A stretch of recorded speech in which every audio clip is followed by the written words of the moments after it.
Narasi bahwa Presiden Jokowi mendukung Prabowo Subianto memang sudah disiapkan oleh Gerindra sejak lama. Foto-foto kebersamaan Jokowi dan Prabowo disebarkan oleh buzzer-buzzer yang memang disewa mahal. Masif banget penyebarannya sehingga mempengaruhi opini masyarakat kalau memang telunjuk Jokowi itu menuju ke arah Prabowo Subianto sebagai calon penggantinya. Dan kepopuleran Jokowi dimanipulasi dan dikapitalisasi untuk merebut para pendukung Jokowi masuk menjadi pendukung Prabowo Subianto.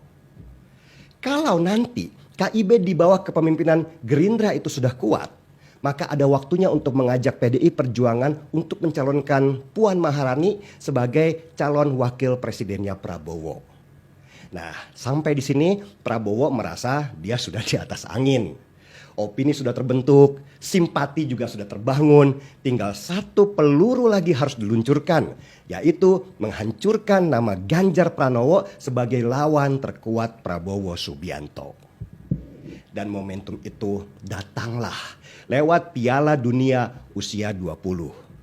Sejak awal, Prabowo itu sudah tahu kalau PDI Perjuangan akan menolak kedatangan Israel di Piala Dunia usia 20 karena alasan konstitusi.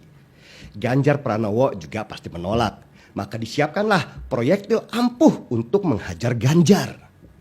Proyektil ampuh itu datang dari seorang menteri yang nggak usahlah disebutkan namanya, yang mengurusi masalah sepak bola di Indonesia. Si menteri ini sebut saja dengan nama samarannya, Eto, adalah satu-satunya orang yang berhubungan dengan presiden untuk masalah sepak bola. Semua urusan sepak bola, presiden itu hanya mendengar dari dia. Dan si Eto ini tahu banget tentang itu dan berusaha untuk mendapatkan keuntungan pribadi buat dirinya sendiri. Tawaran pun datang dari Prabowo. Kalau you bisa menghancurkan Ganjar Pranowo supaya surveinya anjlok, maka Eto bisa jadi calon wakil presiden yang potensial. Maka didesainlah sebuah alasan yang menghancurkan kepercayaan banyak orang terhadap PDI Perjuangan dan terutama kepada Ganjar. Alasan itu adalah FIFA membatalkan Piala Dunia usia 20 karena intervensi kepala daerah. Bukan masalah keamanan, bukan yang lain-lain, tetapi intervensi kepala daerah. Dan tentu saja telunjuk Eto itu mengarah kepada Koster dan terutama Ganjar Pranowo. Sukses besar dia. Survei Ganjar kemudian melorot dan Prabowo juga naik. Eto mendapat nama dan jadi pahlawan, dipuja-puji banyak orang yang tidak paham akar permasalahan. Bahkan kabarnya Pak Jokowi juga mau dipakai lagi dengan diminta hadir dalam gelar aksi pita hitam.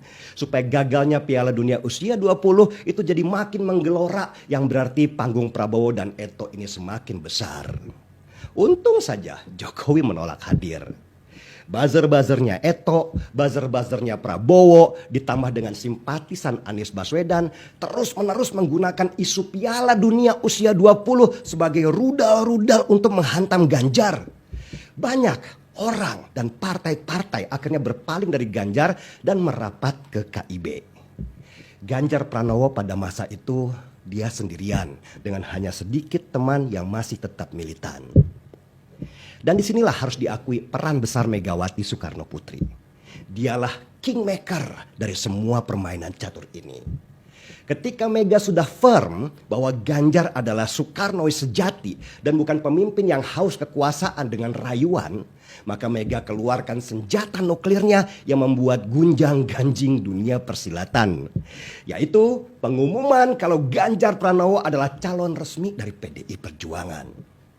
Maka kalang kabutlah Prabowo, Eto, dan partai-partai yang kemarin gabung di KIB. Prabowo bahkan sempat-sempatnya meluncur ke rumah Jokowi pada waktu Lebaran hanya untuk memastikan kepada para pendukung Jokowi kalau presiden itu masih mendukung dia. Buzzer-buzzernya Eto juga sigap dengan campaign kalau Eto paling cocok kalau dipasangkan dengan Ganjar Pranowo. KIB pecah, P3 langsung merapat ke Ganjar, PAN juga sedang bergolak.